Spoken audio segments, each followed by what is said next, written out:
Solute है solid और solvent है liquid, that is solutions of solid in liquid. Now we will be talking about next category, that is solutions of gases in liquid.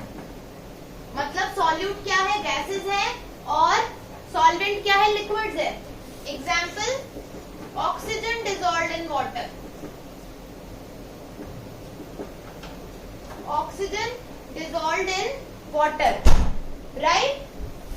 इसी वजह से, क्योंकि oxygen एक gas है और वो वाटर में डिसॉल्व है, इसी वजह से एक्वेटिक लाइफ की लाइफ पॉसिबल है. ठीक है, aquatic animals are surviving on this basis only. अब इस वाले का, पिछले वाले का तो प्रेशर से कोई इफेक्ट नहीं था ना, इसका है. इसमें सॉल्युबिलिटी, ऐसे सॉल्यूशंस की, gases in liquid, solubility increases with increase in pressure. आप प्रेशर बढ़ाओगे तो सॉल्युबिलिटी इंक्रीज हो जाती है ऐसे वाले सॉल्यूशंस की. ठीक है, so solubility is dependent on pressure. Pressure पे डिपेंड है इनकी सॉल्युबिलिटी. अब देखो, इन ऐसे वाले टाइप को पढ़ने के लिए हेनरी एक साइंटिस्ट थे जिन्होंने एक लॉ बना दिया. ठीक है, देखते हैं उस लॉ का. हम पहले स्ट्रक्चर फ्रेम करते हैं. तो एक इस तरीके का सिस्टम लेते हैं अपन, जिसमें क्या है, बॉटम पार्ट पे तो सॉल्यूशन है और बॉटम से जो ऊपर वाला पार्ट है यहां पर गैस फिल्ड है. ठीक है, और यहां ऊपर पिस्टन लगा है. Now it is in dynamic equilibrium. Dynamic equilibrium की हमने बात करी थी लास्ट लेक्चर में. तो डायनेमिक इक्विलिब्रियम क्या था, दैट इसमें डिसोल्यूशन और क्रिस्टलाइजेशन साथ होता है. मतलब जितने पार्टिकल्स गैस के इस सॉल्यूशन में जा रहे हैं उतने ही पार्टिकल इस सॉल्यूशन में से गैस के पास जा रहे हैं. साइमल्टेनियसली हो रहा है ये प्रोसेस इक्विलिब्रियम में. जितने पार्टिकल्स गैस से सॉल्यूशन में जा रहे हैं उतने ही पार्टिकल सॉल्यूशन से टूट के गैस में भी आ रहे हैं. तो यहाँ एक इक्विलिब्रियम जनरेट हो गया. ठीक है, फिर यहाँ क्या ऑब्जर्व करा गया कि यहाँ जब आप प्रेशर बढ़ाएंगे, जैसे ही आपने प्रेशर बढ़ाया वैसे क्या होगा कि नंबर ऑफ पार्टिकल्स इंक्रीज हो जाएंगे.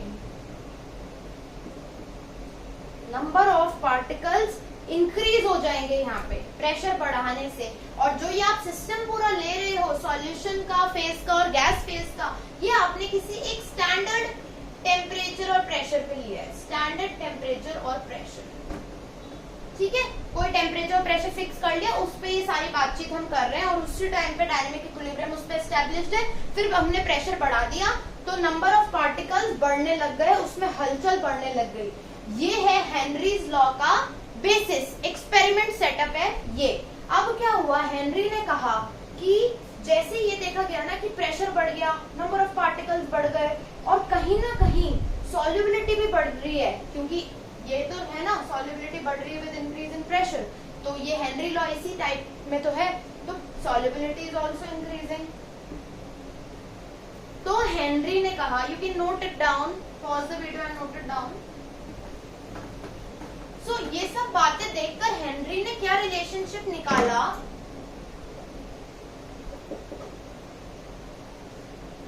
Henry gave a quantitative relationship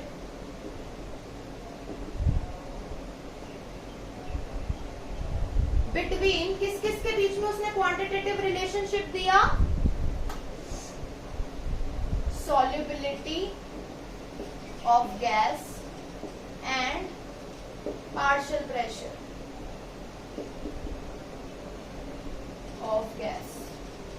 अब हेनरी ने एक बात करी खुद के फीजिबिलिटी के लिए. हेनरी ने कहा कि मैं सॉल्युबिलिटी जो है ना गैस की, तो सॉल्युबिलिटी मैं कौन से टर्म्स में कैलकुलेट करूं. तो आपने इससे पहले मैंने जहां जब लिखा था, यू हैव सीन, प्रेशर बढ़ने से नंबर ऑफ पार्टिकल्स बढ़ रहे थे, सॉल्युबिलिटी बढ़ रही थी. तो ये तीनों एक तरीके से हो गए प्रोपोर्शनल हो गए ना एक दूसरे के, ये भी बढ़ रहा वो भी बढ़ रहा, सॉल्युबिलिटी भी बढ़ रही, नंबर ऑफ पार्टिकल्स भी बढ़ रहे, तो तीनों एक दूसरे से प्रोपोर्शनल हो गए। तो नंबर ऑफ पार्टिकल्स को आप कौन से किस चीज में अगर आपको मेजर करना हो किस में मेजर कर सकते हो? कंसंट्रेशन टर्म्स में, हमने जो पढ़ चुके हैं हम लास्ट लेक्चर में। तो कंसंट्रेशन टर्म्स को ही रिलेट करा सॉल्युबिलिटी से। हेनरी ने कहा कि मैं सॉल्युबिलिटी कैसे कैलकुलेट करूंगा, मैं उसको कंसंट्रेशन टर्म्स से रिलेट करूंगा। तो हेनरी ने रिलेशन दिया, Henry gave a relation between pressure and mole fraction। कौन सा उन्होंने यूज करा concentration term? Mole fraction, solubility को दिखाने के लिए, गैस की सॉल्युबिलिटी को दिखाने के लिए। और उन्होंने फॉर्मूला दिया P is directly proportional to mole fraction. यही तो होता है मोल फ्रैक्शन का साइन ईटा। प्रोपोर्शनलिटी साइन हटाने के लिए इक्वल टू लगा, कांस्टेंट लग गया। ये है हेनरी फॉर्मूला।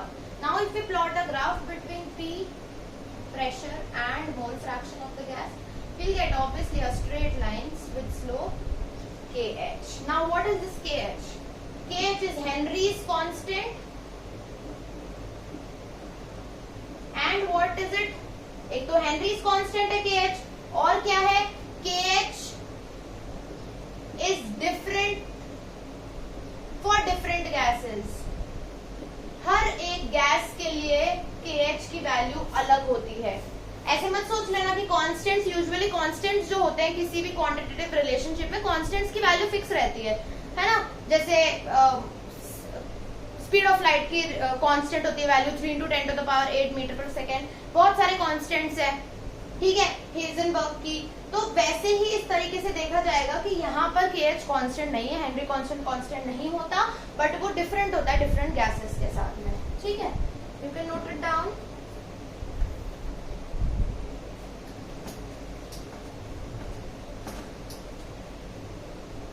अब एक और चीज क्या देखी गई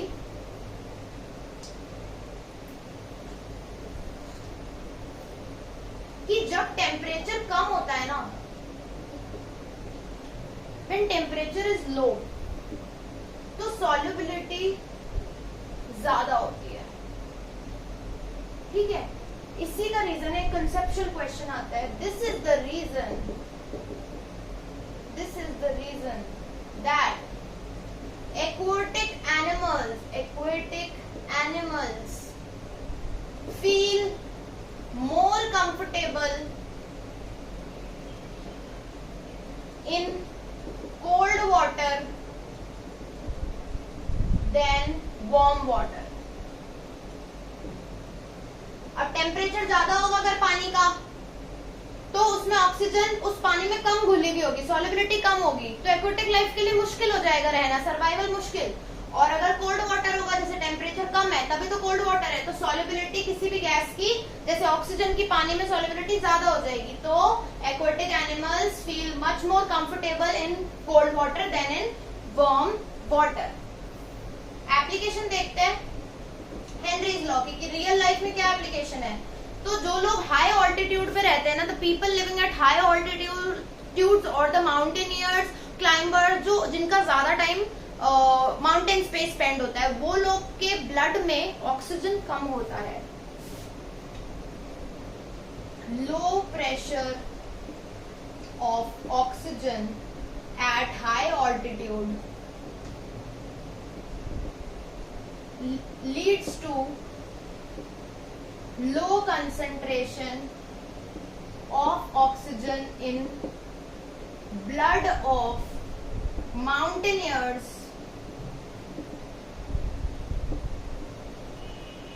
तो क्या होता है, क्योंकि ऊंचाइयों पर ऑक्सीजन बहुत कम होता है, बहुत लो प्रेशर पे ऑक्सीजन होता है ऊंचाइयों पे, हाइट्स पे, जिस वजह से जो लोग बहुत ऊंचाई पे रहते हैं, माउंटेन्स पे रहते हैं, माउंटेनियर्स, क्लाइंबर्स, उनके ब्लड में ऑक्सीजन की कंसंट्रेशन बहुत कम हो जाती है। इस वजह से उनको एक प्रॉब्लम भी, कंडीशन, ऐसी प्रॉब्लम फेस करते हैं जिसका नाम है एनॉक्सिया। उस कंडीशन में क्या होता है, ये लोग वीक हो जाते हैं and unable to think properly. इनकी सोचने और समझने की क्षमता कम हो जाती है ऐसे लोगों की, ठीक है। This is one application of Henry's law. एक और application is Coke, cold drink. क्या होता है कि कोल्ड ड्रिंक की बॉटल्स जो होती है वो हाई प्रेशर पे सील्ड करी जाती है, हाई प्रेशर पे उनको सील्ड करा जाता है, क्योंकि CO2 मिलाया जाता है एक सॉफ्ट ड्रिंक के अंदर, तभी वो कोल्ड ड्रिंक बनती है ना। कोक, पेप्सी, थम्स अप, जिसकी भी आप बात करो, तो सॉफ्ट ड्रिंक में CO2 गैस मिलाते हैं और उसको बंद कर देते हैं एकदम हाई प्रेशर में। तो जब आप पीते हो तो एकदम से वो एकदम ऐसे स्पिल आउट भी हो जाता है कई बार, क्योंकि एकदम से प्रेशर रिलीज करा आपने, उसके सील खोल के प्रेशर एकदम रिलीज कर दिया फटाफट से ही, और एकदम वो स्पिल आउट हो जाता है कार्बन डाइऑक्साइड उसमें से।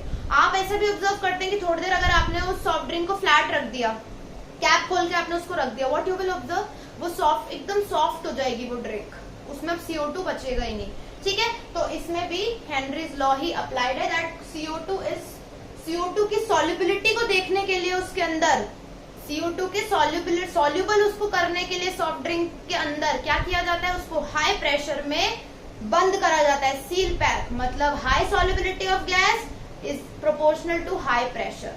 ज्यादा सॉल्युबिलिटी चाहिए थी CO2 की हमको सॉफ्ट ड्रिंक में, तो उसको हाई प्रेशर में बंद किया। जैसे ही प्रेशर कम करा वैसे सॉल्युबिलिटी कम हो गई CO2 की, और वो सॉफ्ट ड्रिंक आपकी एकदम फ्लैट हो जाती है ना। उसके बाद उसमें टेस्ट भी नहीं बचता, ना CO2 बचता है, right? So this was about Henry's law, and then we'll continue in the next session. Thank you so much.